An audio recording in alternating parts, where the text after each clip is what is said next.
레위기 8장 여호와께서 모세에게 말씀하셨습니다. 아론과 그 아들들을 데려오며 예복과 기름 부을 때 쓸 올리브 기름과 속죄 제물로 쓸 황소 한 마리와 순양 두 마리와 누룩 없는 빵 한 광주리를 가져와라. 그리고 회막문으로 온 회중을 모아라. 모세는 여호와께서 명령하신 대로 했고 회막문에 회중이 모였습니다. 모세가 회중에게 말했습니다. 여호와께서 이렇게 행하라고 명령하셨다. 모세가 아론과 그 아들들을 앞으로 나오게 하고 그들을 물러시켰습니다. 그는 아론에게 속옷을 입히고 허리띠를 띄우고 겉옷을 입혔습니다. 그 위에 에봇을 걸쳐 입히고 잘 짜인 허리띠를 에봇 위에 둘러 단단히 메어 주었습니다. 그는 아론에게 가슴패를 붙여주고 그 위에 우림과 둠밈을 넣었습니다. 그는 아론의 머리 위에 관을 씌우고 그것 앞쪽에다 헌신의 거룩한 표시인 금패를 붙였습니다.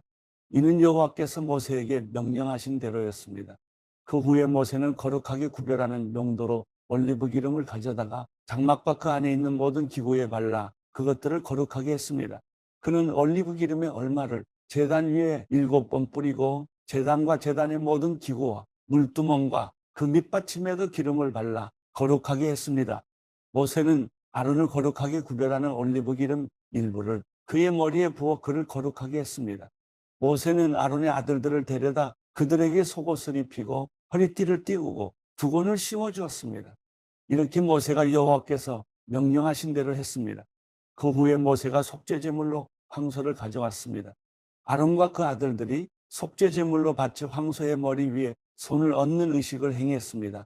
모세는 그것을 죽여서 피를 가져다 자기 손가락으로 찍어 제단의 뿔들에 발라 제단을 정결하게 하고 제단 밑에 쏟아부어 그것을 거룩하게 했습니다.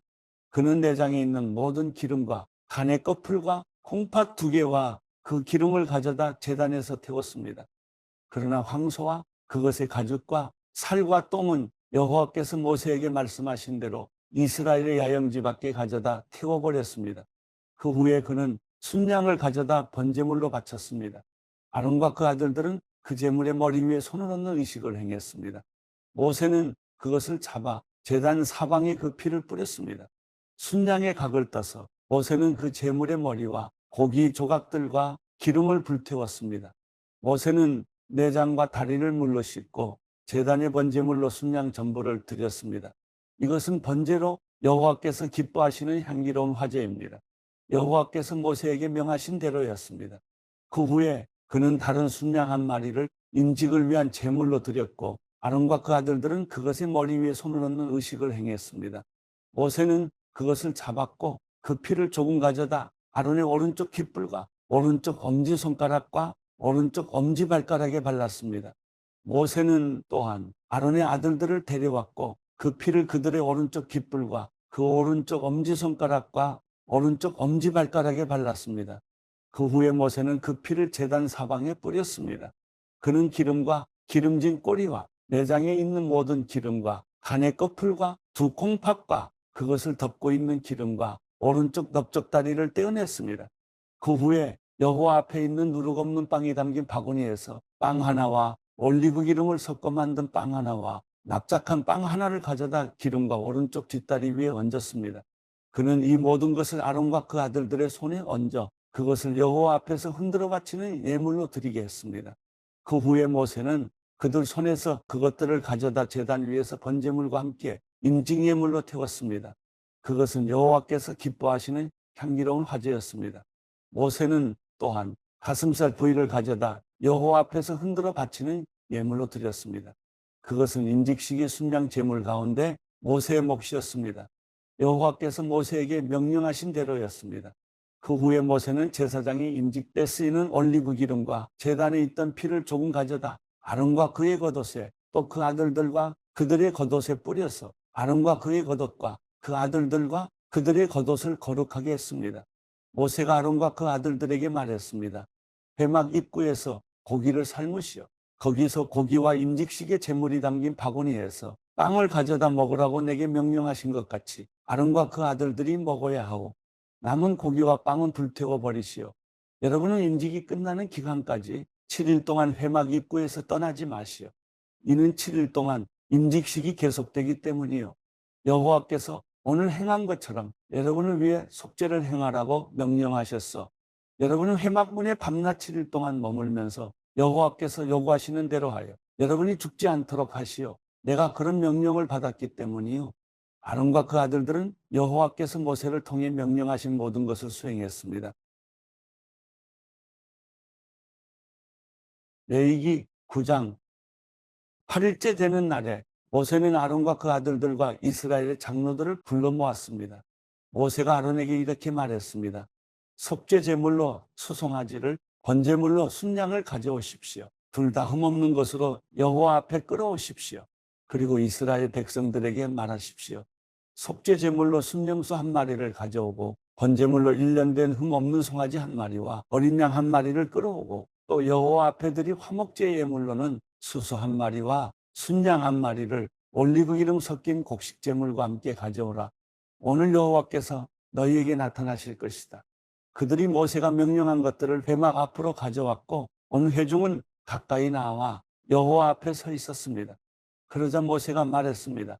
이것은 여호와께서 너희에게 하라고 명령하신 것이다. 여호와의 영광이 너희 앞에 나타날 것이다. 모세가 아론에게 말했습니다. 제단으로 나와서 형님의 속죄 제물과 번제물을 드려 형님과 백성들을 위해 속죄하십시오. 여호와께서 명령하신 대로 백성들을 위한 예물을 내서 그들을 위해 속죄하십시오. 아론이 제단으로 나와 자신을 위해 속죄 제물로 송아지를 잡았습니다. 아론의 아들들이 그 피를 그에게 가져왔습니다. 아론이 자기 손가락에 피를 찍어 제단 뿔들에다 바르고 나머지 피는 제단 밑에 부었습니다. 여호와께서 모세에게 명령하신 대로 아론이 제단 위에서 속죄 제물 가운데 기름과 콩팥들과 간의 거풀을 불태웠습니다. 제물의 고기와 가죽은 이스라엘 야영지 밖에서 태웠습니다. 그 후에 아론이 번제물을 잡았고 그 아들들이 그 피를 가져오자 그가 제단 사방에 뿌렸습니다. 그들은 번제물을 조각내고 머리와 함께 그에게 가져왔습니다. 아론은 그것을 제단에서 태웠습니다. 아론이 내장과 다리들을 물로 씻고 그것들을 제단 위에서 번제물과 함께 불태웠습니다. 그 후에 아론은 백성을 위한 제물을 가져오게 했고 그는 백성을 위한 속죄제물로 염소를 택해 먼저 번 속죄제물처럼 드렸습니다. 아론은 번제물을 가져와 정해진 방식대로 드렸습니다. 그는 또한 곡식제물을 드렸는데 곡식제물 한 움큼을 가져다 아침 번제물과 함께 제단 위에서 불태웠습니다. 그는 백성을 위한 화목제 예물로 수소와 순양도 잡았고 아들들이 피를 가져오자 그것을 제단 사방에 뿌렸습니다. 그들이 수소와 순양의 기름, 곧 꼬리에 있는 기름과 내장에 있는 기름과 콩팥들과 간의 거풀을 가져왔고 가슴살 위에 기름을 올려놓았습니다. 그러자 아론이 그 기름을 제단에서 불태웠습니다. 아론이 그 가슴과 오른쪽 뒷다리를 여호와 앞에서 흔들어드리는 예물로 드렸습니다. 모세가 명령한 대로였습니다. 그런 다음 아론이 백성을 향해 두 손을 들어 그들을 축복했습니다. 그는 속죄제물과 번제물과 화목제물을 드린 후에 내려왔습니다. 그리고 모세와 아론이 회막으로 들어갔습니다. 그들이 나왔을 때 그들은 백성을 축복했습니다. 그러자 여호와의 영광이 모든 백성에게 나타났습니다. 불이 여호와 앞에서 나와 제단 위에 있는 번제물과 기름을 불태워 버렸습니다. 모든 백성이 그 광경을 보고 소리 지르며 얼굴을 땅에 대고 엎드렸습니다. 누가복음 14장. 안식일에 예수께서는 음식을 잡수시러 한 바리새파 지도자의 집으로 들어가셨습니다. 그때 사람들은 예수를 가까이에서 지켜보고 있었습니다. 예수 앞에는 수종병 환자가 있었습니다. 예수께서 바리새파 사람들과 율법학자들에게 물으셨습니다. 안식일에 병을 고치는 것이 옳으냐, 옳지 않으냐? 그러나 사람들은 입을 다물고 있었습니다. 그러자 예수께서 그 사람을 데려다가 병을 고쳐주고는 돌려보내셨습니다. 그러고 나서 예수께서 그들에게 물으셨습니다. 너희 중 누구든지 자기 아들이나 소가 우물에 빠지면 안식일이라도 당장 끌어내지 않겠느냐? 사람들은 아무 대답도 할 수 없었습니다. 예수께서 초대받은 손님들이 윗자리를 고르는 것을 보시고 초대받은 사람들에게 이런 비유를 들려주셨습니다. 결혼잔치에 초대받으면 윗자리에 앉지 마라. 혹시 너보다 더 높은 사람이 초대받았을지 모른다. 만약 그렇다면 너와 그 사람을 모두 초대한 그 주인이 다가와 이분에게 자리를 내드리십시오라고 할 것이다. 그러면 너는 부끄러워하면서 끝자리로 내려가 앉게 될 것이다. 그러므로 초대받으면 끝자리에 가서 앉아라. 그러면 주인이 와서 친구여, 이리 올라와 더 나은 자리에 앉으시오라고 할 것이다. 그렇게 되면 다른 모든 손님들 앞에서 내가 높아질 것이다. 자기를 높이는 사람은 낮아지고 자기를 낮추는 사람은 높아질 것이다. 그때 예수께서는 초대한 주인에게 말씀하셨습니다. 점심이나 저녁을 베풀 때 친구나 형제나 친척이나 부유한 이웃을 초대하지 마라. 그렇게 하면 그들이 너희를 다시 초대해 갚을 수 있기 때문이다. 오히려 잔치를 베풀 때는 가난한 사람들과 지체에 장애가 있는 사람들과 다리 저는 사람들과 보지 못하는 사람들을 초대하여라. 그리하면 내가 복받을 것이다. 그들이 내게 갚을 것이 없기 때문이다. 의인들이 부활할 때 내가 갚음을 받을 것이다. 예수와 함께 식탁에 앉은 사람들 중 하나가 이 말씀을 듣고 예수께 말했습니다. 하나님 나라에서 먹는 사람은 복이 있습니다. 예수께서 대답하셨습니다. 어떤 사람이 큰 잔치를 준비하고 손님들을 많이 초대했다. 잔치가 시작되자 그는 종을 보내 자기가 초대한 사람들에게 이제 준비가 다 됐으니 오십시오라고 했다. 그러나 그들은 한결같이 핑계를 대기 시작했다. 어떤 사람은 내가 이제 막밭을 샀는데 좀 가봐야겠습니다. 부디 양해해 주십시오라고 했고, 다른 사람은 내가 황소 5쌍을 샀는데 어떤지 가보는 길입니다. 부디 양해해 주십시오라고 했다. 또 다른 사람도 내가 결혼을 해서 갈 수가 없습니다라고 했다. 그 종이 돌아와 주인에게 그대로 전했다. 그러자 그 집 주인은 화가 나 종에게 명령했다. 당장 길거리와 골목으로 나가 가난한 사람들과 지체 장애가 있는 사람들과 보지 못하는 사람들과 걷지 못하는 사람들을 데려오너라. 종이 말했다. 주인님, 분부대로 했습니다만 아직도 자리가 남아 있습니다. 그러자 주인이 종에게 말했다. 큰 길과 산울타리로 나가서 사람들을 데려다 내 집을 채워라. 내가 너희에게 말한다. 처음에 초대받은 사람들은 한 명도 내 잔치를 맛보지 못할 것이다. 큰 무리가 예수와 함께 길을 가고 있었는데 예수께서 뒤돌아서서 그들에게 말씀하셨습니다. 누구든지 내게 오면서 자기 부모와 아내와 자식과 형제 혹은 자녀와 자기 생명일지라도 나보다 더 사랑하면 내 제자가 될 수 없다. 누구든지 자기 십자가를 지지 않고 나를 따르는 사람은 내 제자가 될 수 없다. 너희 중 어떤 사람이 탑을 세우려 한다고 하자. 그러면 먼저 자리에 앉아 완공할 때까지 어느 정도 비용이 드는지 계산해 보지 않겠느냐? 만약 기초만 잘 닦아놓고 일을 마칠 수 없다면 보는 사람마다 비웃으며 말할 것이다. 이 사람이 짓기를 시작만 하고 끝내지는 못했구나. 또 어떤 왕이 다른 나라 왕과 전쟁하러 나간다고 하자. 그가 먼저 자리에 앉아 1만 명의 군사로 2만 명의 군사를 이끌고 오는 왕을 대항할 수 있을지 생각해 보지 않겠느냐.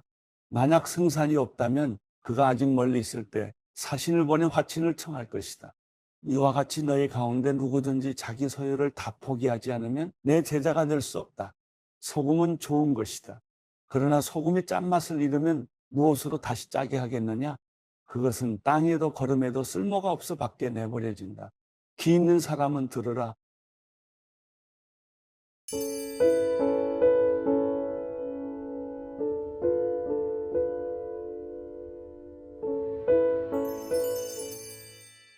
시편 55편. 하나님이여, 내 기도에 귀 기울이소서. 내 간구로부터 자신을 숨기지 마소서. 나를 돌아보시고 귀 기울이소서. 내가 슬픔으로 편치 못해 탄식합니다. 이것이 다 내 적의 목소리 때문이며 악인들의 압제 때문입니다. 그들이 내게 죄를 저지르고 분노하며 미워하고 있습니다. 내가 괴로워서 죽을 지경입니다. 죽음의 공포가 나를 덮칩니다. 두려움과 떨림이 내게 다가왔고 공포가 나를 덮었습니다. 그래서 내가 말했습니다. 내게 비둘기처럼 날개가 있었더라면 멀리 날아가 쉬었을 텐데, 저 멀리 도망가 광야에서 지냈을 텐데, 셀라, 광풍과 폭풍을 피해 내가 쉴 곳으로 얼른 달아났을 텐데, 오 여호와여, 저들의 혀를 분열시키고 파멸시키소서. 내가 그 성 안에서 폭력과 분쟁을 보았습니다. 그들이 밤낮으로 성벽 위를 돌아다니니 그 성 안에 학대와 슬픔이 있습니다. 사악함이 난무하고 협박과 거짓이 그 거리를 떠나지 않습니다. 만약 나를 모욕한 사람이 적이었다면 내가 참았을 것입니다. 만약 나를 보고 우쭐대는 사람이 나를 미워했던 사람이라면 내가 그냥 숨고 말았을 것입니다. 그런데 바로 너라니, 가깝게 지내던 내 동료, 내 친구라니, 우리가 즐겁게 어울리며 하나님의 집에서 무리지어 다녔었는데 죽음이 내 적들을 갑자기 덮치게 하소서. 그들이 산채로 지옥으로 내려가게 하소서. 사악함이 그들이 사는 곳에 그들 가운데 있습니다. 오직 나는 하나님을 부를 것입니다. 그러면 여호와께서 나를 구원하실 것입니다. 저녁이나 아침이나 한낮이나 내가 울부짖으며 기도할 것입니다. 그러면 그분이 내 소리를 들으실 것입니다. 그분은 나를 데려가는 전쟁으로부터 평안한 가운데 내 혼을 구해 주셨습니다. 이것은 나를 데려가는 사람이 많았기 때문입니다. 옛날부터 계시는 그 하나님께서 그들의 소리를 듣고 그들을 징벌하실 것입니다. 셀라, 그들이 변할 줄 모르고 하나님을 두려워할 줄 모르기 때문입니다. 그는 자기 손을 뻗어 자기 동료에게 대항하고 그의 언약을 깨뜨렸습니다. 그가 하는 말은 버터보다 부드러웠지만 그 마음에는 전쟁을 품고 있었습니다.